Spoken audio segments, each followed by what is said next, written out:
The Allegory of the Cave by Plato. Excerpt from The Republic, 514a to 520a. Part 1. Setting the scene, the cave and the fire. The cave. Socrates. Imagine this. People live under the earth in a cave-like dwelling. Stretching a long way up towards the daylight is the entrance, towards which the entire cave is gathered. People have been in this dwelling since childhood, shackled by the legs and neck. Thus they stay in the same place, so that there is only one thing for them to look at, whatever they encounter in front of their faces. But because they are shackled, they are unable to turn their heads around. A fire is behind them, and there is a wall between the fire and the prisoners. Socrates. Some light, of course, is allowed them, namely from a fire that casts its glow towards them from behind them, being above and at some distance. Between the fire and those that are shackled, i.e. behind their backs, there runs a walkway at a certain height. Imagine that a low wall has been built the length of the walkway, like a low curtain that the puppeteers put up, over which they show their puppets, the images carried before the fire. Socrates. So now imagine that all along this low wall, people are carrying all sorts of things that reach higher up than the wall, statues and other carvings made of stone or wood, and many other artifacts that people have made. As you would expect, some are talking to each other as they walk along, and some are silent. Glaucon. This is an unusual picture that you are presenting here, and these are unusual prisoners. Socrates. They are very much like us humans, I responded. What the prisoners see and hear. Socrates. What do you think? From the beginning, people like this have never managed, whether on their own or with the help of others, to see anything besides the shadows that are continually projected on the wall opposite them by the glow of the fire. Glaucon. How could it be otherwise, since they are forced to keep their heads immobile for their entire lives? Socrates. And what do they see of the things that are being carried along behind them? Do they not simply see these? Glaucon. Certainly. Socrates. Now, if they were able to say something about what they saw, and talk it over, do you not think that they would regard with which they saw on the wall as beings? Glaucon. They would have to. Socrates. And now what if this prison has also an echo reverberating off the wall in front of them? Whenever one of the people walking behind those in chains would make a sound, do you think the prisoners would imagine that the speaker were anyone other than the shadow passing in front of them? Glaucon. Nothing else, by Zeus. Socrates. All in all, I responded, those who are chained would consider nothing besides the shadows of the artifacts as unhidden. Glaucon. That absolutely would have to be. Part 2. 3 stages of liberation. Freedom. Stage 1. A prisoner gets free. Socrates. So now, I replied, watch the process whereby prisoners are set free from their chains, and, along with that, cured of their lack of insight, and likewise consider what lack of insight must be if the following were to happen to those who are chained. Walks back to the fire. Socrates. Whenever any of them was unchained and was forced to stand up suddenly, to turn around, to walk, and to look up towards the light, in each case the person would be able to do this only with pain, because of the flickering brightness, would be unable to look at those things whose shadows he previously saw. Is questioned about the objects. Socrates. If all this were to happen to the prisoner, what do you think he would say if someone were to inform him that what he saw before were mere trifles, but that now he was much nearer to beings, and that as a consequence of now being turned towards what is more in being, he also saw more correctly? The answer he gives. Socrates. And if someone were then to show him any of the things that were passing by, and forced him to answer the question about what it was, don't you think that he would be at a wit's end? In addition, would consider that what he previously saw was more unhidden than what was now being shown? Glaucon.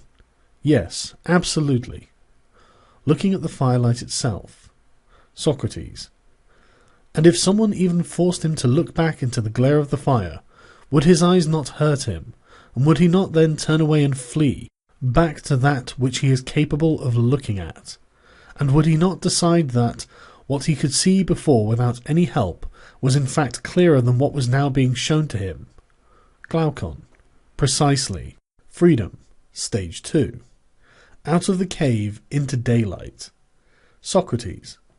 Now, however, if someone using force were to pull him away from there and to drag him up the cave's rough and steep ascent, and not let go of him until he had dragged him out into the light of the sun, pain, rage, blindness. Socrates.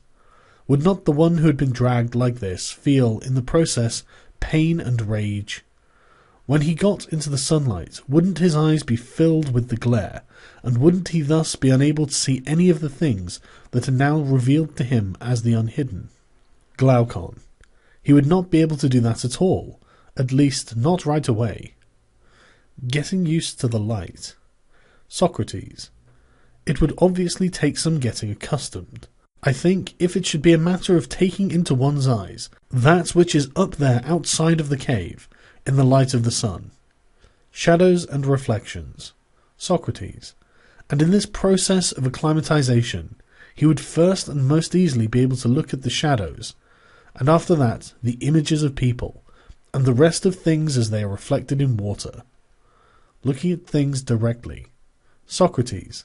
Later, however, he would be able to view the things themselves, but within the range of such things he might well contemplate what there is in the heavenly dome, and this dome itself, more easily during the night, by looking at the light of the stars and the moon, than by looking at the sun and its glare during the day. Glaucon. Certainly. Freedom. Stage 3. The sun. Looking at the sun itself. Socrates. But I think that finally he would be in a condition to look at the sun itself, not just at its reflection whether in water or wherever else it might appear, but at the sun itself, as it is in and of itself, and in the place proper to it, and to contemplate of what sort it is. Glaucon. It would necessarily happen this way. Thoughts about the sun, its nature and functions. Socrates. And having done all that, by this time he would also be able to gather the following about the sun: that it is which grants both the seasons and the years. It is that which governs whatever there is now in the visible region of sunlight, and that it is also the cause of those things that the people dwelling in the cave have before their eyes in some way or another. Glaucon.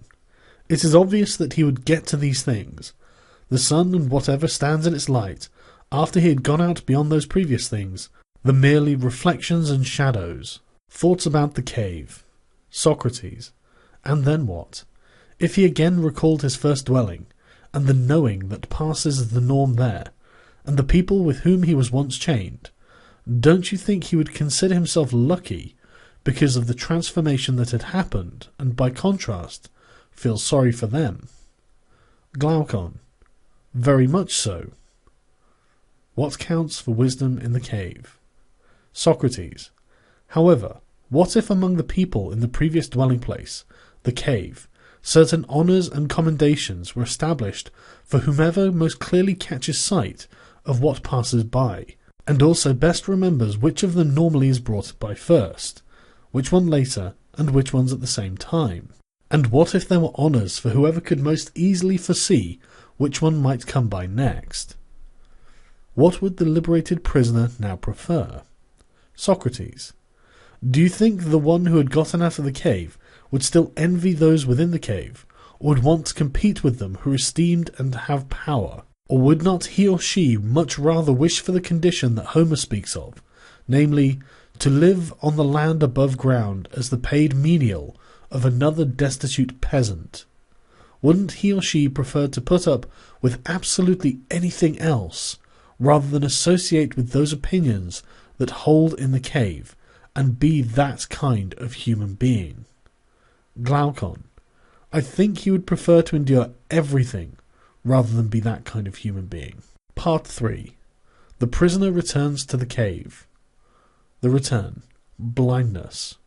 Socrates. And now, I responded, consider this.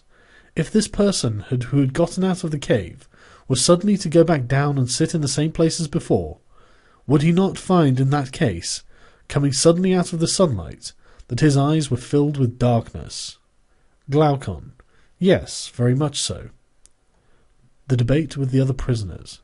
Socrates: Now, if once again, along with those who had remained shackled before, the freed prisoner was to engage in the business of asserting and maintaining opinions about the shadows, while his eyes are still weak and before they had readjusted, an adjustment that would require quite a bit of time, would he not then be exposed to ridicule down there? And would they not let him know that he had gone up, but only in order to come back down into the cave with his eyes ruined, and thus it certainly does not pay to go up? And the final outcome, Socrates: And if they can get hold of this person, who takes it in hand to free them from their chains and to lead them up, and if they could kill him, will they not actually kill him? Glaucon: They certainly will.